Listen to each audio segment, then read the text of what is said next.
Bienvenue à tous sur ce tutoriel un peu particulier puisqu'il est fait en collaboration avec l'ami Oui Photo. D'ailleurs, si vous n'avez pas vu sa vidéo, je vous invite à cliquer ici et revenir quand c'est fait. Si vous êtes là, c'est que cette fois vous avez vu la vidéo de Oui et on peut donc commencer. Comme vous l'avez compris, le principe est de prendre une photo et faire une dernière ou une première retouche qui n'est pas possible avec Lightroom. Alors, notre tutoriel du jour va consister à ajouter un effet de profondeur de champ court sur cette image. Il faut savoir que la méthode qu'a utilisée Oui est très pertinente et plutôt efficace. Mais il faut aussi savoir que sur Photoshop, il y a toujours beaucoup de chemin pour arriver au même endroit et donc au même résultat. Volontairement, je vais utiliser une autre technique pour arriver à un résultat similaire. Donc je vous invite à regarder comment on peut faire d'une autre façon. Ce qu'il faut savoir, c'est que cette façon a un avantage comme un inconvénient. Alors l'avantage, c'est qu'elle est très précise, plutôt rapide, ce qui permet de faire une retouche qui va être possible d'imprimer en grand format ou de montrer sur internet en grand format parce que les détails seront extrêmement précis. C'est rapide parce que quand on sait utiliser l'outil qui va nous servir aujourd'hui, on peut faire les choses avec efficacité puis vraiment avec rapidité. Donc la partie sélection va nous prendre un peu moins que 5 vraies minutes. Dans la réalité des faits, je pense que sans discourir avec vous, je mettrai à peu près 3 minutes pour faire une sélection ultra complète et précise. Donc ça c'est la partie avantage, donc c'est rapidité, efficacité. Et la partie désavantage, c'est que on va utiliser l'outil plume et il est vrai que quand on n'a pas l'habitude de cet outil, il est un peu difficile à prendre en main. Pas qu'il y ait des difficultés majeures, mais c'est un outil qui demande un peu d'expérience. Alors au début, on a un peu tendance à galérer, à pas tout à fait comprendre comment ça fonctionne. C'est pour ça que je vous invite à faire des exercices. Vous prenez des photos, vous détourez des objets simples avec courbe et sans courbe, vous regardez un peu comment ça fonctionne, vous le prenez en main. Donc avant de commencer à sélectionner la zone qu'on a besoin pour simuler cette profondeur de champ, on va d'abord un peu redresser cette image. Alors d'origine il y a un tout petit peu de travers, mais c'est pas grave. On va prendre ici l'outil règle, on va prendre un point de référence là sur une ligne droite et puis ensuite on clique sur désincliner le calque et voilà qu'il nous a désincliné le calque. Donc il le fait de façon automatisée. Maintenant il y a deux façons d'enlever les parties qui nous embêtent. Alors moi ce que j'aime bien faire, c'est déjà recadrer avant de faire quoi que ce soit comme transformation, de façon à obtenir un cadrage qui me plaît. Donc on voit quand même qu'il nous reste un petit trou à combler. Alors pour faire ça ici et là, pour faire ça c'est sur Photoshop c'est ultra simple. On va prendre un outil de sélection rapide, on va cliquer sur la zone qui est vide et ici on fait la même chose en tenant Shift enfoncé sur Mac ou sur PC. Comme ça on a une double sélection. Ensuite on va dans sélection, on va dans modifier, dilater. Moi je mets 20 pixels, c'est parce qu'on va utiliser un outil qui va remplir et pour ça il a besoin de calculer avec des pixels supplémentaires et là c'est vraiment bord 4, donc on fait 20 pixels de plus. Comme on voit ça déborde un peu. On va dans édition, remplir, contenu pris en compte. Et comme on va le voir, le travail est hyper bien fait, c'est transparent, on ne voit pas qu'il y a eu ce problème. Donc quand on a notre voiture qui est droite avec le cadrage qu'on désire, on fait un CTRL-J juste pour garder l'original sans le toucher. Donc ça c'est une façon de travailler sur Photoshop. La deuxième partie, donc ce sera de travailler à sélectionner la partie qu'on veut garder nette, donc la voiture, pour ensuite ajouter l'effet de profondeur de champ. Alors je vais mettre un repère, donc je vais sur la règle ici et je vais glisser un repère là où je veux à peu près que commence la zone de transition de ma profondeur de champ. Donc je le mets à peu près vers les phares, donc ce qui veut dire qu'à la hauteur des phares ce sera net et puis ensuite quand on va avancer ça va devenir flou. Alors ce qu'il faut savoir avant tout, c'est qu'une profondeur de champ, comme le mot l'indique, fonctionne sur la profondeur, donc sur l'avancée ici et non pas sur la hauteur. Si vous faites un jour un effet de profondeur de champ et que vous avez des arbres, oui, comme ici une dame ou un monsieur, si le bas des chaussures est plus net que le haut du corps, ça va directement donner une alerte comme quoi l'effet de profondeur de champ est faux, parce que la profondeur de champ se faisant sur la profondeur et non sur la hauteur, il ne peut pas y avoir cet effet là. Donc il faut que les chaussures soient aussi floues que le haut de la tête, et la même chose pour le monsieur ici. Donc ça, c'est quelque chose d'important à tenir en compte quand vous allez faire votre transition floue nette. Donc ici j'ai mis mon repère pour faire ma sélection au bon endroit, et je vais utiliser l'outil magique, l'outil plume, donc avec le raccourci clavier qui est P, et j'ai commencé à faire ma sélection. Alors avec l'outil plume, on pointe là, on veut faire le premier point, puis on va pointer là, on veut faire le deuxième point. Donc on voit ici qu'il y a une courbe. Donc ce qu'on va faire, c'est cliquer, maintenir le clic, et puis utiliser donc cette manette pour venir positionner le trait pile poil sur la courbe. On a deux outils maintenant pour continuer notre sélection. C'est la touche Alt sur PC et sur Mac, qui permet de contrôler cette manette là sans avoir d'influence sur la ligne qui est ici. Donc ça permet au tout début, quand on commence à travailler avec l'outil plume, moi je vous conseille de toujours la ramener sur le point, ce qui permet de partir avec un point neutre. Ça veut dire que le prochain clic qu'on va faire, il sera parfaitement droit. Si je le fais ici, on voit bien qu'il est parfaitement droit, et je vais devoir maintenir le clic et tourner pour lui donner une courbe. Quand vous aurez l'habitude, vous allez comprendre comment fonctionne l'outil, puis vous ne serez pas obligé de ramener cette manette ici. Le deuxième outil qu'on peut utiliser, c'est le contrôle ou commande sur Mac, qui permet soit d'utiliser les manettes, donc ici, pour peaufiner nos réglages, soit si on clique sur le point, donc là je vais retendre la manette, si on clique sur le point d'ancrage, le déplacer et donc le ramener à une situation idéale. Donc là, si je le ramène ici, je vois que là ma courbe elle touche plus, mais je peux revenir la réajuster avec cette manette là. Donc ça, c'est le gros avantage de l'outil plume, c'est que à tout moment on peut corriger ce qu'on est en train de faire pour être au plus précis. Maintenant, en utilisant cette façon de faire, je vais faire la sélection de toute la voiture. Alors, petite chose, je vais faire un saut dans le temps direct. Je vais passer de maintenant à la sélection finie. Ce qu'il faut savoir, c'est que je vais vous donner à la fin le temps exact que j'aurais mis pour faire toute la sélection. J'estime que c'est 2 à 3 minutes, mais je vous donnerai un temps précis. Pour ceux qui voudraient aller un peu plus loin, avant que je fasse ce bond dans le temps, pour ceux qui voudraient aller un peu plus loin pour l'utilisation de l'outil plume, je ferai assez prochainement un tutoriel qui explique vraiment en détail comment on l'utilise. Mais vraiment, ce qu'il faut savoir, c'est que les deux touches du clavier à connaître, c'est Alt, PC ou Mac, et contrôle ou commande, contrôle sur PC et commande sur Mac, qui vont vous permettre de jouer avec ces points. Et en quelques secondes, vous pourrez détourer un objet complexe de façon vraiment simple. Il suffit de prendre l'outil en main, donc je vous dis à tout de suite.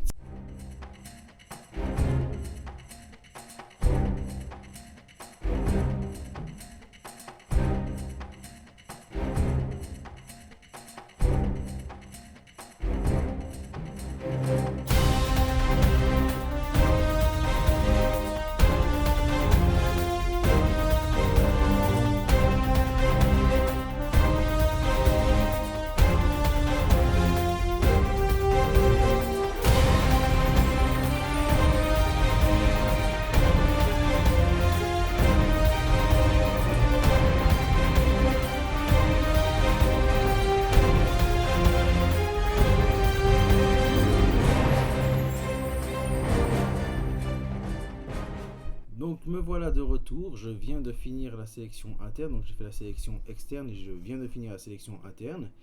Maintenant, pour en faire une vraie sélection, je vais appuyer sur CTRL et indiquer à l'aide de ce carré les deux sélection que je veux pour former ma sélection. Je vais ensuite sur tracer, bouton clic droit ou contrôle-clic sur Mac, définir une sélection. Ici, c'est 0.5 pour avoir une transition très douce mais existante avec ma sélection, qui va donner un côté réaliste qu'on va vraiment zoomer sur l'image, que ce soit pas une coupe franche, mais qui ait ce très léger effet de transition. J'appuie sur OK et voilà que j'ai ma sélection. Je vais utiliser l'outil de déplacement, donc V pour le raccourci pour enlever ma règle, j'en ai plus besoin. Je vais prendre un outil de sélection, n'importe lequel, faire un clic droit ou contrôle-clic sur Mac, puis intervertir la sélection, excusez-moi. Donc pourquoi intervertir la sélection? Parce que ce qu'on veut flouter, c'est l'extérieur de l'image et pas cette partie-là de la voiture qui, elle, doit rester nette. On va aller dans Filtre, Galerie d'effets de flou et Bascule à descentement. Le gros avantage de cette façon de faire, c'est qu'on va pouvoir gérer la transition de flou, comme je vous l'ai expliqué tout à l'heure, de façon vraiment optimale. Pour voir ce qu'on fait et comment on le fait, on va augmenter très clairement le flou, qu'on corrigera par la suite, pour savoir où et comment il se comporte. Je vais descendre mon effet de flou, donc sur le centre, je vais le descendre ici, pour avoir ma transition là où je veux. Donc cette hauteur là, ça me semble pas mal, puisqu'ici je vais garder un effet de flou d'avant-plan qui devrait normalement exister. Donc on va juste le diminuer en allant descendre tout ça. Donc je vais très légèrement le garder, il se verra presque pas. Ce que je vous expliquais tout à l'heure pour le flou, où il devrait se trouver. Donc on va uniformiser le flou sur la hauteur, hein. Donc là on voit la transition plus nette, plus floue. Donc on va uniformiser ça, donc en mettant un flou qui soit logique sur la profondeur et pas sur la hauteur. Donc je descends mon flou à peu près à cette hauteur là. Maintenant que c'est fait, on voit bien que j'ai un effet de transition entre là et l'arrière-plan. Donc j'ai mon effet de transition qui est plutôt pas mal. Du coup, je vais pouvoir jouer sur la quantité de flou, puis obtenir une quantité de flou qui me plaît, qui est réaliste. Donc moi, vu l'effet grand angle qu'il y a, je ne vais pas trop pousser l'effet de flou pour le garder réaliste. Pour moi, ça me va. Donc après, c'est à vous de voir, hein, si vous voulez un gros effet de flou. Donc on perd un peu le côté réaliste avec un gros effet de flou sur un grand angle, mais voilà, vous pouvez. Donc vous gérez votre effet de flou. Et comme j'expliquais, le gros avantage, c'est que l'effet de transition, ici, se fait automatiquement, puis on peut vraiment le gérer comme on a envie. Donc voilà, à partir de là, c'est net, à partir de là, c'est flou. Et vous voyez, en 3 clics de souris, c'est fait. Dès qu'on est OK là-dessus, on appuie sur OK. Donc l'ordinateur va travailler tout seul, on fait un CTRL D. Et on se rend compte que j'ai un effet de flou en quelques clics. Et ce qu'on va voir, donc ce qui est très sympa, c'est que grâce à l'outil plume, ben on a une sélection ultra précise. Donc si je fais 100%, donc on voit c'est vraiment d'une précision chirurgicale, hein. Autant sur l'arrière que sur le rétroviseur, il n'y a aucun endroit où ça va déborder. Ce sera vraiment pile poil, avec un très bel effet très réaliste sur les transitions de flou. Donc on voit qu'ici la transition est vraiment parfaite. Et c'était fait super rapidement. Donc je vous avais dit que je vous dirais combien de temps j'ai mis pour refaire la sélection. J'ai mis exactement 2 minutes et 23 secondes pour faire toute la sélection. Et là vous avez vu, on a mis même pas 10 secondes pour mettre l'effet de flou en place avec la transition. Donc ça a été super rapide et fait de façon ultra précise. Pour aller au bout de l'idée de mon ami Oui sur le rendu de cette photo, on va lui donner un petit cachet rétro. Alors moi, il y a un truc qui me tire l'œil, c'est l'effet un peu plus clair ici. Je l'aime bien, mais pour moi, il est un poil trop accentué, surtout pour la transformation que je vais faire après. Donc je vais légèrement le diminuer en utilisant l'outil courbe. Alors je vais me concentrer uniquement là, regardez, c'est un tour de magie, je me concentre uniquement sur cette partie-là, que je veux ramener dans des tons un peu plus foncés. Donc ça va foncer toute l'image, hein, comme on voit. Donc je me concentre moi là pour obtenir le rendu que je veux. Mais là, toute l'image est foncée. Mais pour que ma retouche soit pile poil au bon endroit, je vais faire image, appliquer une image, et hop, je fais OK, et tour de magie. Donc je fais avant, après, donc on voit que ça a un peu foncé le tout, mais tour de magie, ça n'a pas foncé l'entièreté de l'image, mais seulement les zones les plus claires. Alors comment j'ai fait ça? En fait, en appliquant une image, que je vais réappliquer ici, vous allez voir la différence. Là c'est le masque de fusion, j'ai fait un masque de fusion ultra complexe, donc je vais réappliquer une image pour encore mieux définir ça. Et donc les parties noires c'est les parties pas touchées, les parties blanches c'est les parties touchées par mon filtre. Et donc si je retourne sur le filtre et maintenant je fais avant après, on voit qu'il n'y a que cette partie là qui s'est vraiment atténuée. Dans un deuxième temps, j'ai utilisé un plugin que j'ai beaucoup proposé par Google, c'est ColorFX. Là je vais aller chercher du contraste tonal, donc on peut le faire à la main.